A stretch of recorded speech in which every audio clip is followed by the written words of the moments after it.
په پښتو او پښتونولۍ باندې مین چا چې زمونږ د سترګو وړاندې په افغانستان کې د کرکټ کې د بیدارۍ لپاره د هغې د ترقۍ لپاره د هغې د ودې لپاره او په خلکو کې د کرکټ په حواله بیداري را پیدا کولو لپاره په اخبارونو کې په رسالو کې په مګزینونو کې چې چېرته څوک ویب پاڼې وي که فیسبوک خو داسې شی نه پرېښودی چې په افغانستان کې د کرکټ په حواله په خلکو کې بیداري را پیدا کړي او دا زموږ د ملي یووالي سبب وګرځي هغه راسره ولاړ دی هغه سره د ننني میچ په حواله په افغانستان کې د کرکټ په وده باندې خبرې اترې کوو. ستړي مه شئ جي. السلام علیکم نزار صاحب، ستاسو د دې ښکلې مقدمې نه ډېره مننه، ستاسو د حسن نظر نه ډېره مننه او د شمشاد ټولو لیدونکو لرو بر افغانانو ته سلامونه وایم او د کرکټ ټولو مینوالو ته د دې غټ جشن مبارکي وایم چې نن موږ د استرالیا سره د دې جوګه شوي یو چې د استرالیا سره نن لوبه کوو او هغه هم په 202 رنزونو باندې راقبو کوو او 8 وکټې دیالو او زه باور لرم چې زموږ له ګټه بیداد په خپل ځای خو دا لویه خبره ده. بالکل زموږ د ګټه بیلات ته دلته نه یو راغلي،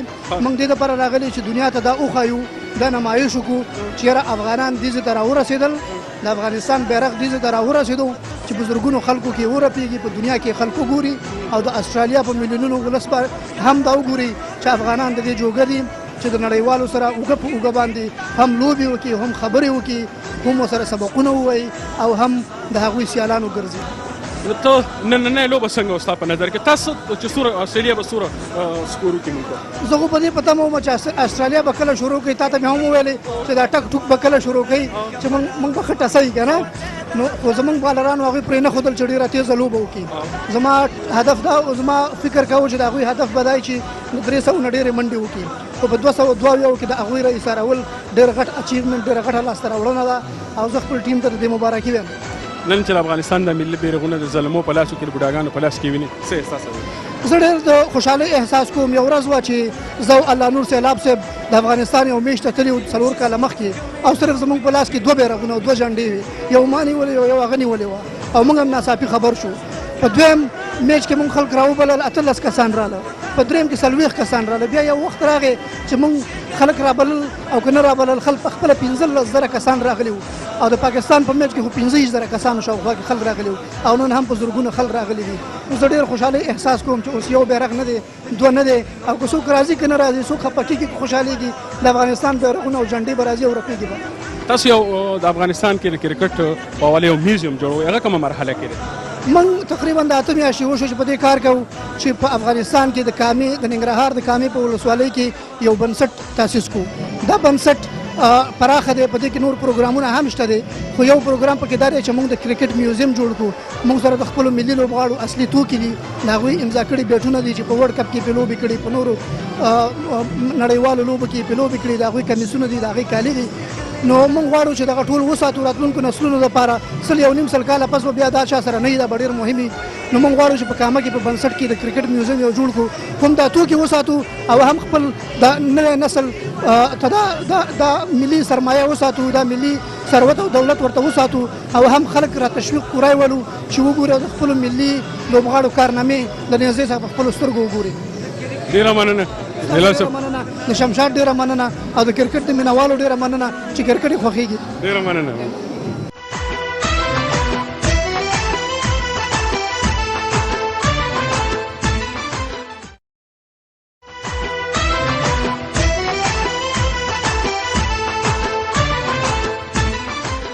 د استرالیا یو ډېره تکړه جرنالسټه موږ سره ناسته ده چې د استرالیا د کرکټ چې څومره لوبې کېږي په کوم ملک کې کېږي چته چته کېږي دا ورسره وي. راځئ چې دې نن نیروبي په حواله باندې په افغانستان کې د کرکټ د ودې په حواله باندې تفصیل وکړو. Well, I'm really very impressed. I didn't know what to expect because I haven't seen Afghanistan play live before.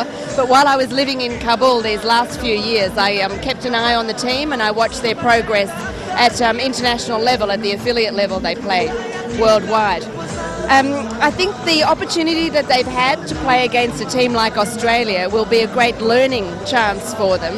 They've shown a very tight fielding strategy. I thought the way they used their bowlers was also very interesting. They took off Naeeb after it was pretty obvious that he was the run rate against him was a little bit high, and I thought that showed very good clear strategic thinking, which is quite impressive. There were a couple of unfortunate overthrows, but generally the bowling was just sensational. And earlier in the innings, they really kept between the 5th over and the 20th over. They really managed to keep Australia's scoring rate very, very low. It's been a very, very impressive performance, I think. What do I think about the potential for the future of cricket in Afghanistan? I think that what they're showing is that Afghanistan has the talent, and as long as they can build on the talent and get the backup, the facilities, the coaching, all of those backroom administrative things that are needed to really build a very high standard, an international standard of cricket, then cricket can go a long way in Afghanistan, and I really hope that it does. Thank you. The cricket no bagatama, the nade ka baraulama, sabachada daliyam,